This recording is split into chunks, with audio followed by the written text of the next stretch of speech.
শিক্ষিত হবে, যার পথে পথ প্রদর্শিত হবে, তিনি হচ্ছেন দুজাহানের বাদশা মুহাম্মদ রাসূলুল্লাহ সাল্লাল্লাহু আলাইহি সাল্লাম। ঠিক কিনা বলেন? সম্মানিত ভাইরা আমার, সে রাসূলের জীবনী থেকে আমরা আলোচনা শুনব। রাসূলের জীবনী থেকে শুনে তার জীবন অনুযায়ী আমরা আমাদের জীবনটাকে গঠন করার চেষ্টা করব বলে ইনশাআল্লাহ। রাসূলের জীবন থেকে আলোচনা করার আগে শুরুতে যে কথাটা আমি বলে থাকি, রাসূলের এই জীবনীটা দুই ভাবে আলোচনা করা যায়। একটা হচ্ছে ইতিহাস ভিত্তিক, আরেকটা হচ্ছে সরাসরি কোরআন ভিত্তিক। আপনারা কোনটা শুনতে চান, ইতিহাস থেকে না কোরআন থেকে? সকলে আওয়াজ দেন, ইতিহাস থেকে না কোরআন থেকে? এই কোরআন থেকে রাসূলের জিন্দেগি আলোচনা করতে গিয়ে যদি কোনো মানুষের কলিজায় লাগে, তার চরিত্রে আঘাত লাগে, যদি তার রগ ছিঁড়ে যায়, গায়ে চুলকানি উঠে যায়, তারপরেও রাসূলের এই জীবন থেকে আলোচনা শুনে ব্যক্তিগত জীবন, পারিবারিক জীবন, সামাজিক জীবন, অর্থনৈতিক জীবন, রাজনৈতিক অঙ্গনে রাসূলের চরিত্রকে অনুসরণ করতে চাই যারা যারা, দুহাত তুলে আল্লাহকে দেখাই তারা। লিল্লাহে তাকবীর, লিল্লাহে তাকবীর। হাত নামাই সকলেই। সম্মানিত ভাইরা আমার, আমি ভূমিকা নিচ্ছি না, সরাসরি আলোচনায় প্রবেশ করতে চাচ্ছি। রাসূল সাল্লাল্লাহু আলাইহি সাল্লাম তিনি যে আমাদের নবী, সাহাবাগণ তাকে প্রশ্ন করলেন, ইয়া রাসূলুল্লাহ, আপনি কবে থেকে আমাদের নবী? সাহাবাগণ প্রশ্ন করলেন, মাতা ওয়াজাবাত লাকান নবুওয়াহ, হে রাসূল আপনি কবে থেকে আমাদের নবী? রাসূল সাল্লাল্লাহু আলাইহি সাল্লাম বলেন, কয়লা আদামু বাইনার রূহি ওয়াল জাসাদ, যখন আদম এবং তার রূহ দুটাকে সংমিশ্রিত করা হয়নি তখন থেকেই আমি হচ্ছি নবী, বলি সুবহানাল্লাহ। তার মানে হলো পৃথিবীর সূচনা লগ্ন থেকেই যখন আল্লাহ তাআলা, আমরা সকলেই আপনি আমি রূহের জগতে ছিলাম, এটা আপনারা জানেন।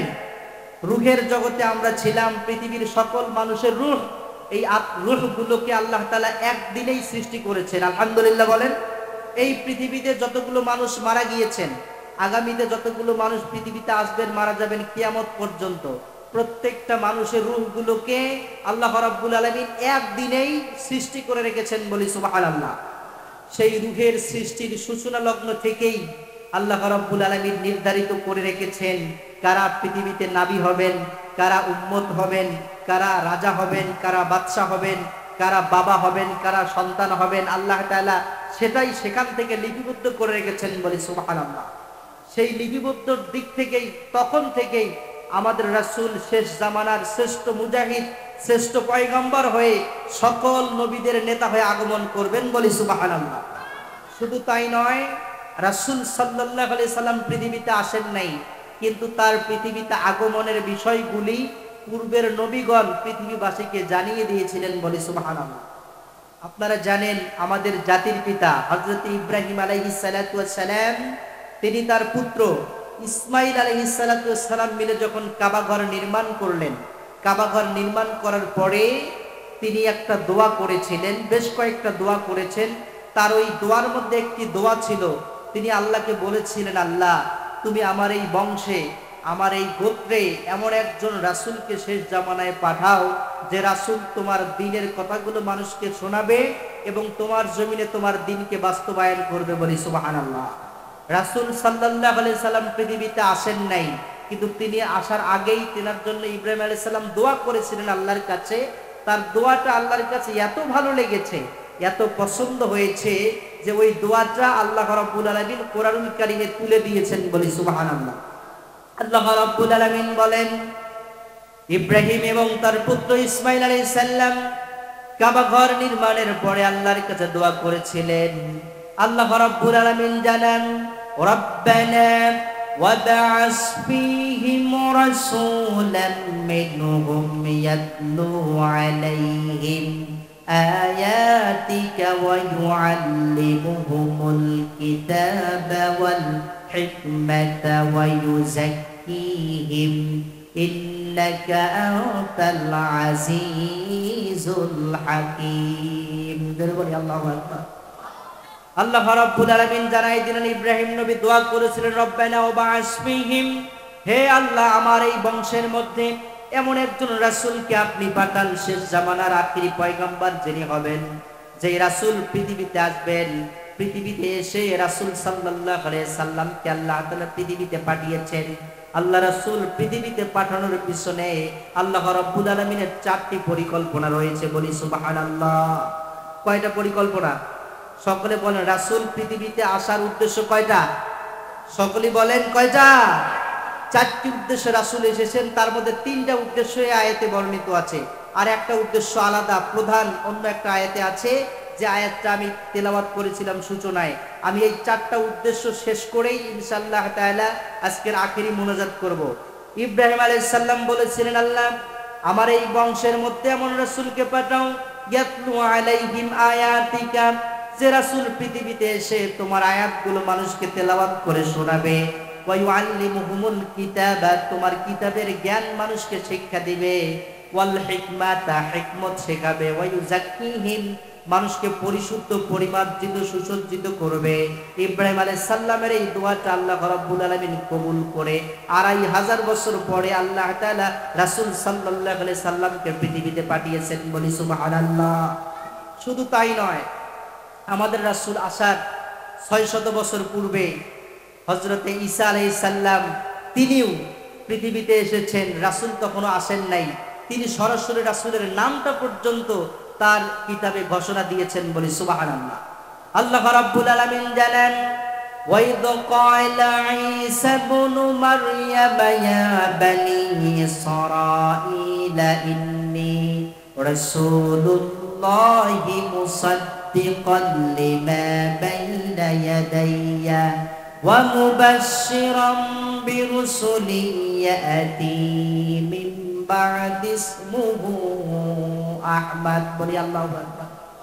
আল্লাহ রাব্বুল আলামিন বলছেন, ঈসা আলাইহিস সালাম পৃথিবীতে এসে তার কওমের লোকদেরকে বলছেন, ইয়া বানি ইসরাঈল, হে বানি ইসরাঈলের লোকেরা, ইন্নী রাসূলুল্লাহি ইলাইকুম, আমি তোমাদের মধ্যে রাসূল হিসেবে প্রেরিত হয়েছি, ওয়া মুবাশশিরাম মিন বা'দি ইসমুহু আহমদ, এবং আমি এমন একজন রাসূলের সুসংবাদ দিতে তোমাদের কাছে এসেছি, মিন বা'দি ইসমুহু আহমদ, আমার পরে যে রাসূল আসবেন যার নাম হবে আহমদ, মানে মুহাম্মদ, বলি সুবহানাল্লাহ।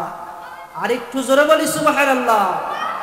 রাসূল পৃথিবীতে আসেন নাই, কিন্তু তার নাম যে আহমদ হবে, হযরত ঈসা আলাইহিস সালাম তার জাতির লোকদেরকে রাসূলের এই আহমদ নামটা জানিয়ে দিলেন, বলি সুবহানাল্লাহ। ভাইরা আমার শুধু তাই নয়, রাসূল সাল্লাল্লাহু আলাইহি সাল্লামের নাম মুহাম্মদ।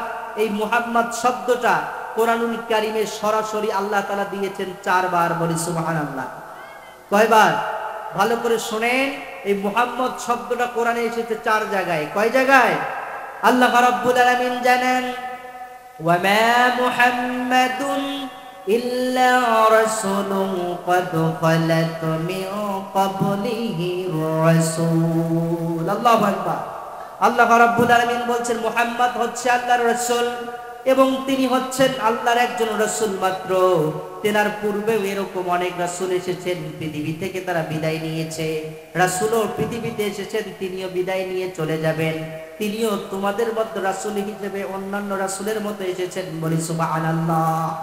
2 নম্বরে আল্লাহ রাব্বুল আলামিন মুহাম্মদ শব্দ নিলেন সূরা আহজাবে।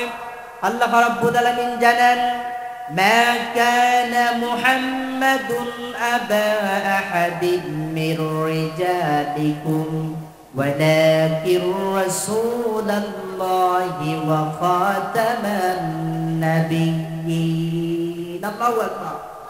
আল্লাহ রাব্বুল আলামিন বলছেন, মা কানা মুহাম্মাদুন আবা আহাদিন মির রিজালিকুম। মুহাম্মদ শব্দটা আল্লাহ তাআলা এখানে ব্যবহার করলেন আর জানলেন তিনি তোমাদের কোন মানুষের পিতা নন।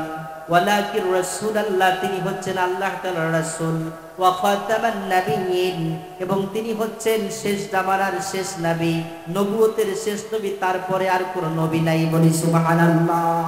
আমাদের রাসূল সাল্লাল্লাহু আলাইহি সাল্লাম যে শেষ নবী, তারপরে যার কোনো নবী নেই, তার প্রমাণ কি? এই আয়াতটা হচ্ছে তার প্রমাণ। আল্লাহ তাআলা বলছেন যে ওয়া খাতামান নাবিয়্যিন, তারপরে আর কোনো নবী নাই, তিনি হচ্ছেন শেষ নবী, বলি সুবহানাল্লাহ। আমাদের দেশে একটা গ্রুপ আছে, একটা গোত্র আছে, যেটাকে বলা হয় কাদিয়ানি, আছে না নাই? এই কাদিয়ানিরা তারা গোটা কোরআনটাকে মানে, কোরআনের সবগুলো আইন বিধান মানে, কিন্তু সূরা আহজাবের এই 40 নম্বর আয়াতের এই পুরো আয়াতের একটা অংশ মানে না। ওয়া খাতামান নাবিয়্যিন, মুহাম্মদ আল্লাহর রাসূল, তারা এটাও মানে, কিন্তু ওয়া খাতামান নাবিয়িন, তিনি যে শেষ নবী এটা তারা মানে না, বলি নাউজুবিল্লাহ। তারা সেটা মুহাম্মদ শেষ নবী এটা তারা মানে না, অথচ আল্লাহ তাআলার ঘোষণা ওয়া খাতামান নাবিয়িন, তিনি শেষ নবী। এই কাদিয়ানীরা গোটা কোরআন মানে, কিন্তু এই সূরা আহজাবের এই আয়াতের এত অংশ এতটুকু না মানার কারণে নিঃসন্দেহভাবে কাদিয়ানীরা কাফির, ঠিক কিনা বলেন? কেননা আল্লাহ তাআলা কোরআনে বলেন, কোন ব্যক্তি কোরআনের আয়াত মানা তো দূরের কথা, যালিকা বিআন্নাহুম কারিহু মা আনজালাল্লাহু ফাআহাবাতা আমালাহুম। আল্লাহ তাআলা বলছেন, কোন ব্যক্তি যদি কোরআনুল কারীমের কোন আয়াতকে শুধুমাত্র মনে মনে অপছন্দ করে, যে এত কিছু কি মানা যায়, মানে না তো দূরের কথা, মনে মনে অপছন্দ করার কারণে তার সমস্ত আমল যিনি বরবাদ করে দেন তিনি কে? আর এখানে তারা বলছে যে মুহাম্মদ নাকি শেষ নবী নয়, তাদের শেষ নবী হচ্ছে গোলাম আহমেদ কাদিয়ানী। জোরে বলেন নাউজুবিল্লাহ।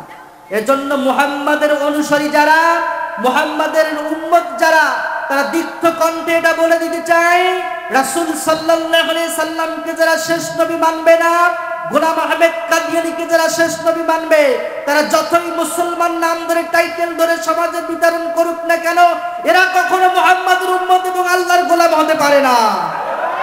যারা রাসূল সাল্লাল্লাহু আলাইহি সাল্লামকে শেষ নবী মানবে না, এরা হচ্ছে কাদিয়ানী। রাষ্ট্রীয়ভাবে এদেরকে কাফের ঘোষণা করা হোক, ঠিক কিনা বলেন? মুহাম্মদ সাল্লাল্লাহু আলাইহি সাল্লাম আল্লাহর রাসূল এবং তিনি যে শেষ নবী, এতে কোনো সন্দেহ। এরপরে আরেকটা গ্রুপ আছে, শিয়া গ্রুপ, আছে না নেই? এরা আবার আরেকটা আয়াত মানে না, এদেরকে নিয়ে আবার আরেক জ্বালা।